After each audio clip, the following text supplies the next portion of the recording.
ડાંગ જિલ્લો કુદરતી સૌંદર્યથી ભરપૂર હોય, જેથી કરી અને પ્રવાસીઓ તેમજ સહેલાણીઓ બધા અહીંયા કુદરતી સૌંદર્ય માણવા માટે આવતા હોય છે. હાલ વરસાદની સિઝન હોય અને ડાંગ જિલ્લામાં આ જે વરસાદ એટલે કે ચોમાસાના ઋતુમાં 125 થી 150 ઇંચ જેટલો વરસાદ પડતો હોય, જેથી કરી અને ઘણી વખત આ પ્રવાસીઓ અને સહેલાણીઓ આવતા હોય ત્યારે રસ્તા ઉપર તથા નાળાઓ ઉપર ભરપૂર પાણી જતું હોય છે.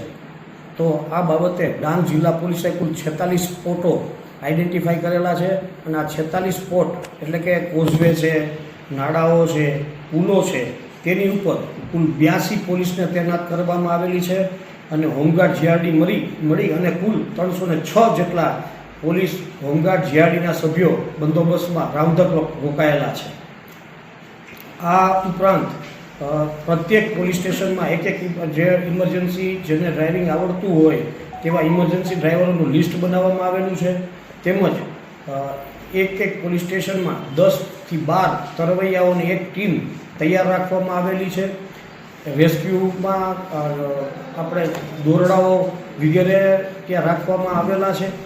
તેમજ આ જે સહેલાણીઓ છે તેઓ માટે પ્રવાસી મિત્રની પણ એક સ્કીમ ચાલેલી છે. તેઓ પણ આ પ્રવાસીઓને ક્યાં જવું, ક્યાં ન જવું, ક્યાં કેટલો વરસાદ છે તે બાબતે તેઓ સતત માહિતગાર કરતા રહે છે.